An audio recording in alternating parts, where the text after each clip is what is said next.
Welcome everybody this morning. Welcome to our committee meetings for September the 12th. Our first committee meeting is going to be Invest GP.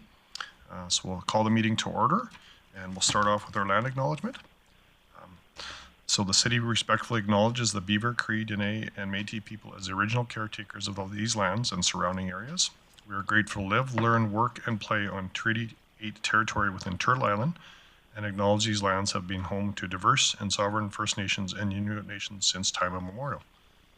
So we'll continue on with our agenda here. We have no delegations. Our first report is our service area update, and I'll go to our chief to address that, please. Thank you, Chair. For the service area update for economic development, we have had 31 new business licenses that were issued in August, with 14 being home-based and 17 being commercial. For the rural renewal stream, 396 candidates have been endorsed, with an additional 44 candidate applications in the queue. There are 289 advertised positions available, total of 565 employer applications received to date. Invest GP attended and sponsored lunch at the Chamber of Commerce Golf Scramble and had a chance to connect with local businesses. Invest GP also attended the U of A first-year medical student orientation with AHS to share opportunities for future practice in the city, and have also been assisting with GPrep and supported X-Experience GP's Newcomer Alley on September 1st. In investment attraction, Invest GP is preparing starting today for a carbon capture conference and the Alberta Industrial Heartland events that are going on in Edmonton this week. As also, we're preparing for the World Petroleum Congress in Calgary next week, which we're jointly promoting opportunities in the energy industry with the county and the MD of Greenview. In events and entertainment, Experience GP welcomed over 5,000 guests to the downtown core to celebrate all things Grande Prairie. There were food trucks, family fun, free concert by Barney Bentel and Aaron Goodwin. It was very well executed and well received. Alberta Day was celebrated with free admission to Eastlink Centre, Design Work Centre, Aquaterra Outdoor Pool and Activity Reception Centre, along with the Skate with the Storm at Bennett's Energy Centre. That was attended by 2,300 guests. Brian Adams is playing this Thursday. It's a sold-out show. They did release a few extra seats, but it is a sold-out show at this point, so that's excellent news. And construction on the Bram Skyloft and Bennett's Energy Suite are underway. Both projects are slated for an October 2nd completion date. Bennett's Energy Corporation is investing $250,000 into the renovation of the suite, which will include upgraded food and beverage areas, loge seating, plus premium club seating, introducing a new premium suite experience at the Bennett's Energy Center. And with that, I will take any questions. Okay, thanks for that, Chief McEachern. Any questions? Seeing none, I just have a question on our new businesses. I'm just curious, when we have a new business, do we break that into subcategories of whether it was retail or commercial or office or industrial? Thank you, Chair. Yes, we do. There is a report that we're working on currently through Salesforce. So I do get a list of what the businesses are, but we are just working on how to break that out a little bit further. So in short order, I should be able to provide additional sub-reporting on those categories. Okay. And just on that, just curious, would we go the next step of saying office space rented 3,000 feet of Class B or Class C space, so we started having an inventory? Thank you, Chair. That is something that we're exploring. I do have a bit of a form and fold team working on what we can get out of the parameters in Salesforce to do further reporting, to break it down to whatever the requirements are that are being asked. Okay, well, that would be great. Seeing no other questions, we're going to move on with our agenda. So our next item is our Children's Services update, and I guess I'm going to turn the floor back to Chief McEachern for this one as well, please. Thank you, Chair. So the report today is being brought forward for information and just a status update on childcare services. On Zoom today is Ms. Terry Beaupre, our Executive Consultant of Strategic Initiatives. Ms. Beaupre has been working diligently on this initiative, and I may defer to her for questions that I may not be able to answer.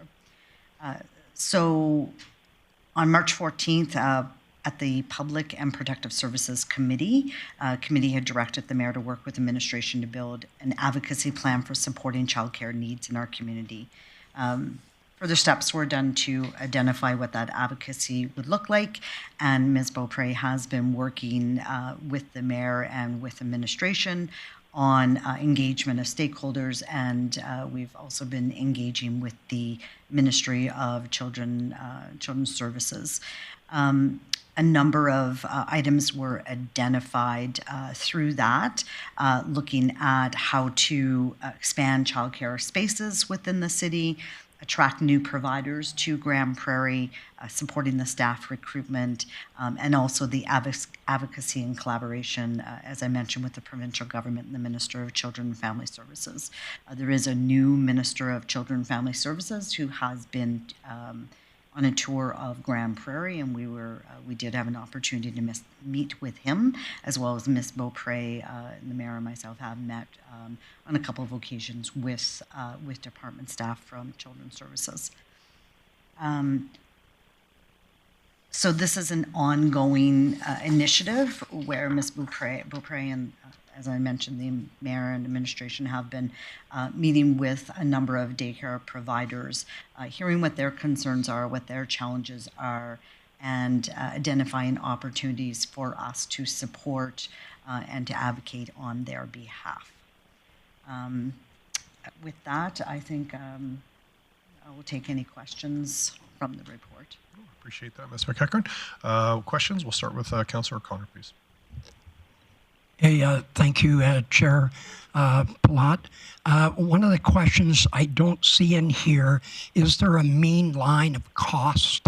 So is that taken into consideration? Because not everybody can afford daycare. So just wondering, is there a mean number that we're shooting for? Is it a lot of range? Thank you. Through the chair, I may defer to Ms. Beaupre if she has additional information I don't have. I don't believe that has been identified. Affordability of daycare is definitely an issue that that we're hearing about and that we are discussing with the ministry, and I think the ministry is very aware of affordability issues for families. To identify what that mean might be, I don't believe that work has been accomplished for that. Mayor Clayton and then Councillor Burke, please. Thanks, Chair Plot. Just to address Councillor O'Connor's comments, with the provincial government and the federal government's program to currently get to $15 daycare, affordability hasn't been the concern we're hearing in the community. It's the number of spaces. It's also from the providers themselves, the access to the information in order to get the funding for renovations or supporting their employees. So it's not the affordability for the user that we're addressing. It's more providing more spaces, supporting the providers. Councillor Burke. Yeah, thank you, Chair Palat. One question and then kind of a little bit of history. Looking at point 2 childcare expansion, the Dave Barr childcare space, 60 new spots. It looks like we're looking for an outside source for that rather than the city. And if I'm correct, the city used to run a facility in there at one point. Just curious, just more for information. When did that close down? So sorry, Chair Plot, I'll just help step in here. Last term, council closed Dave Barr, I would say early in the term, so maybe about year 2, so about 4 years ago. Mr. Miller? Thanks, Chair Platt. I don't recall the exact date, but it's been probably at least 3 years. Yeah, I think it was 2019, but it could have been 2020, but 3-4 years ago. And yes, outside provider, and an RFP has gone out to see who, that there's a successful proponent to operate that, as opposed to the city operating a daycare. Wonderful, I appreciate it. Councillor Bressie. Great, thank you. I'm really glad we're looking into this because I think this is one of the biggest issues in our community for both quality of life and economy and for attracting people. It's I've got mixed feelings about how I feel about the city getting out of daycare because I wish that space was full, but also I get why we don't want to be a daycare provider. And just an idea I want to throw out there. Not hoping to get a bunch of discussion going today, but just put it in people's minds is I wonder if we should consider in the future is doing a daycare for city staff. That would be an appropriate place for us to intervene in the market. I think if it's for our staff, that's something that we might be able to do at a revenue neutral or pretty close to revenue neutral thing. And it would help us with our own recruitment, which I know is a challenge sometimes. But also if we get our staff out of the marketplace, then that's opening a whole bunch of spaces for other people in the community. And so hesitant for us to become a daycare provider, but that might be a narrow place where it might be appropriate for us. So just an idea I want to throw out there for future consideration. Thanks for that, Councillor Bressy. I would tend to agree with that one. I'm just going to go back to Mayor and Clayton, and then I'll jump in the queue myself. Ms. Beaupre, I think you're online, but maybe you can expand on some of the work that you're doing with organizations in the community in regards to establishing their own internal daycares. I know there has been industry that has reached out to InvestGP to talk about those opportunities. Obviously, AHS is a significant one, but there are other providers or industry in our community that have said, can you help us set up? So maybe, Ms. Beaupre, if you can expand a little bit on the work that's happening in the community for sort of in-house daycares per se. Thank you, Mayor Clayton, and through the chair. Yes, that is a really good point, Councillor. And that is one of the things that we've been going to have conversations on in regards to the provincial collaboration. Looking at workforce opportunities, I've had a number of different conversations with employers looking for that same thought process as well, as you mentioned. So I think we're going to start to see some maybe more of that come down the line the next few months. So keeping that, contact with the ministry and those conversations, I think that's a really good piece and one that's been identified. So I appreciate that.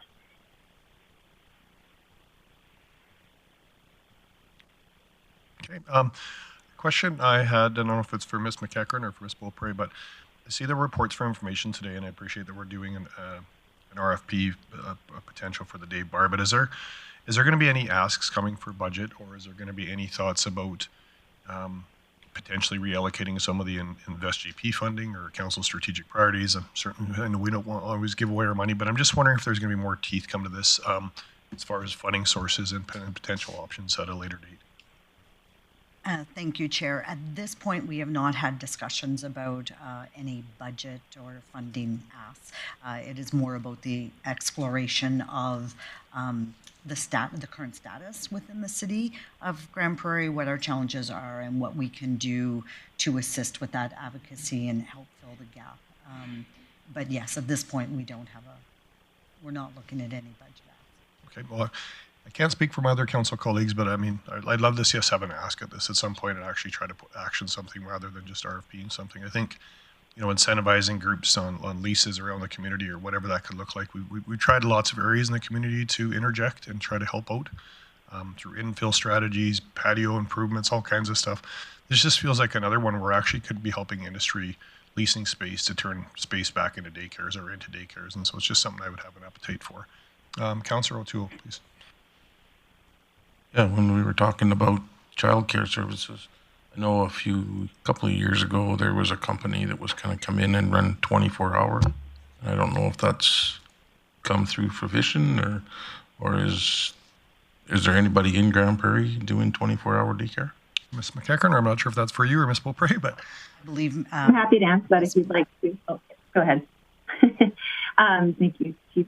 So through the chair, one quick thing in regards to the question around, funding, I will note there is space creation grant, Chair Plot, in regards to, next steps at day bar. So providers do have that opportunity to get funding to get set up for the daycare. So I will just quickly note that, as well as regards to the 24-hour childcare, there is definitely ongoing conversations about that. I will say there is interest and there is definitely the need, and it goes back to in regards to, InvestGP's, healthcare and retention and attraction piece, as well as the 24-hour, workers, shift workers. So that is definitely something that's on our radar, and we're continuing to have conversations about that. I hope to see in the next, maybe 6 months that we see something like that, potentially a year, come to fruition. So but there is interest, and we're continuing to have those conversations with those providers that are interested.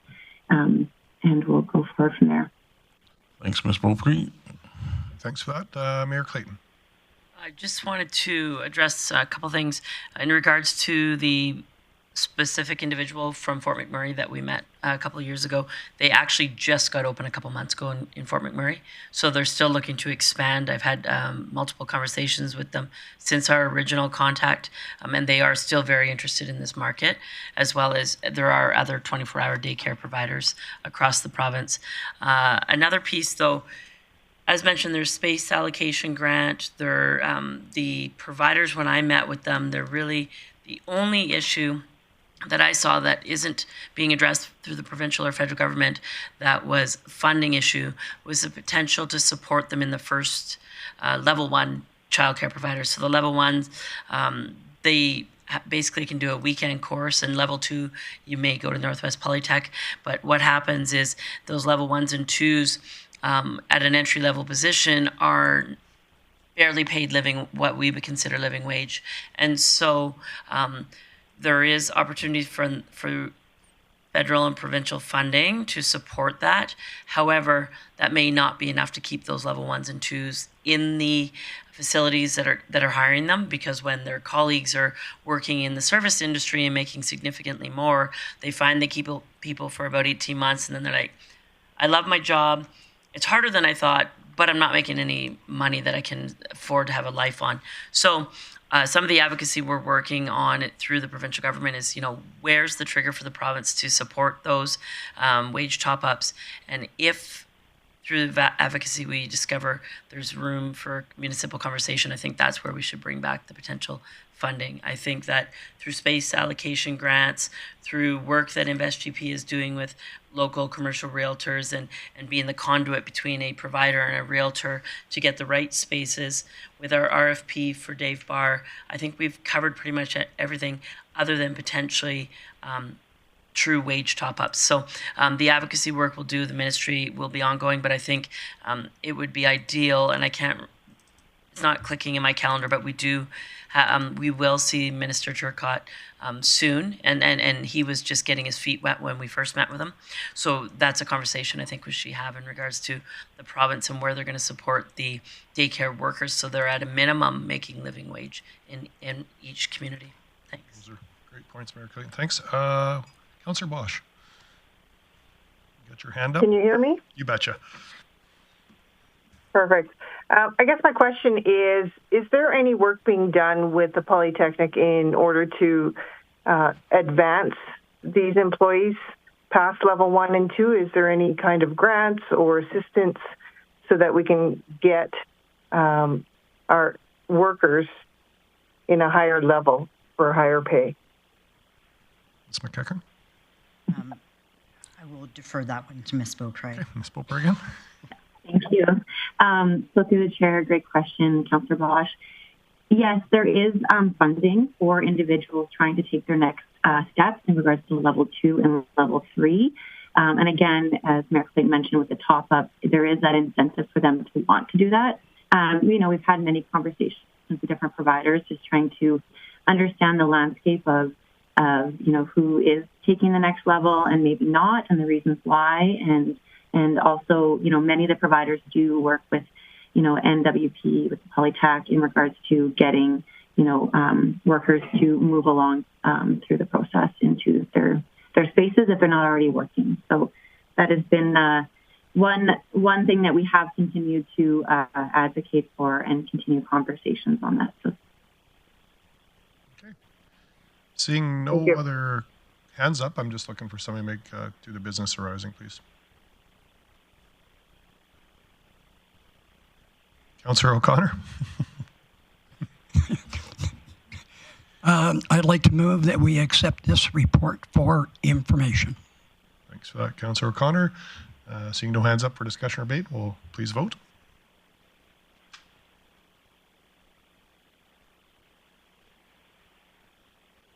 And that carries. Thanks again for the report, ladies. Hopefully we'll see some more results in the future, and it looks like we're on the right path with some of these things. So from there, we'll move down to our next item, which is our outstanding item list, and I'll go back to Chief McEachern for that, please.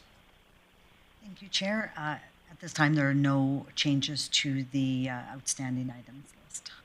Okay. Councillor O'Connor. Yep, thank you. I'd like to move that council receive the September 12, 2023 outstanding items list as presented for information. Great. Thanks for that motion. Please vote. And that carries as well. And with that, we'll adjourn our Invest GP committee. We'll just take about 2 minutes here and we'll get set up for our next one. Sorry? Oh, sorry, we can't start for 7 minutes. We went a little too quick there, so we have to wait till 9:30. Thanks.